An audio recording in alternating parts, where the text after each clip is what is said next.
وطنوالو تاسو به ځان له د ټیک ټاک د یو اس ای د یو کې اکاونټ څنګه جوړوي. تاسو ته خلک وایي چې موږ به تاسو له د ټیک ټاک د یو اس ای د یو کې اکاونټ جوړ کو او هغه بیا په تاسو باندې په پیسو درخرسي. نن درته په دې ویډیو کې زه ښیم چې تاسو به ځان له فری د ټیک ټاک د یو اس ای د یو کې اکاونټ په خپل موبایل کې څنګه جوړوي. وطنوالو دا بالکل په اسانه باندې جوړیږي او هیڅ چاته د پیسو د ورکولو ضرورت نشته. زه درته دا مکمل طریقه د موبایل په سکرین باندې ښیم. ویډیو کوم خوښه شي ویډیو د سره شیر کړئ، ویډیو د سره لایک کړئ چې دا مکمل طریقه د موبایل په سکرین باندې زده کو.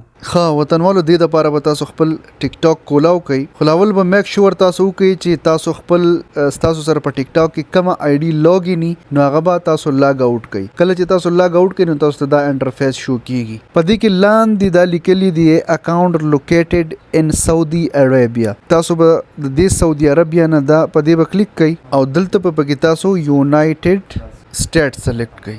ټیک ده بیا به کنټینیو وذ ګوګل کوي. دلته به پکې خپل هغه جیمیل تاسو سلیکټ کړئ کوم جیمیل چې تاسو بالکل نوې جوړ کړی وي. یوز انادر اکاونټ په کومنګه تاسو چې کله هم خپل جیمیل انټر کو نو بیا به په دې کریټ اکاونټ باندې کلیک کړئ.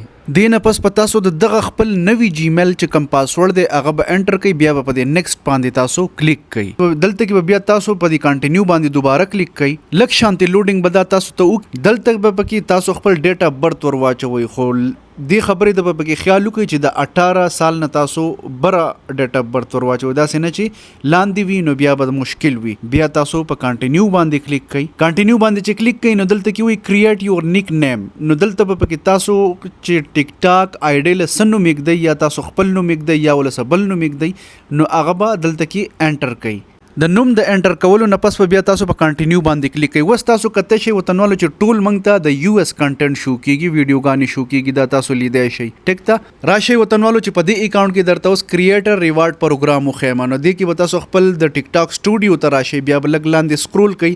لاندې تاسو کته شي کریټر ریوارډ پروګرام په دې اولنی آپشن کې تاسو ته لیکل دی. په دې چې تاسو کلیک کړئ نو دلته کې دا تاسو ته شو کیږي. دوی تاسو ته وایي چې کم از کم 10,000 فالوور وي تاسو او 1 لاک ویوز چې تقریبا په 1.5 ورځو کې مطلب تاسو 1 لاک ویوز راشي نو تاسو ټیک ټاک په داغه نه پس بیا مونټایز کیږي. نو دا د یو اس اکاونټ د کریټ کولو طریقه.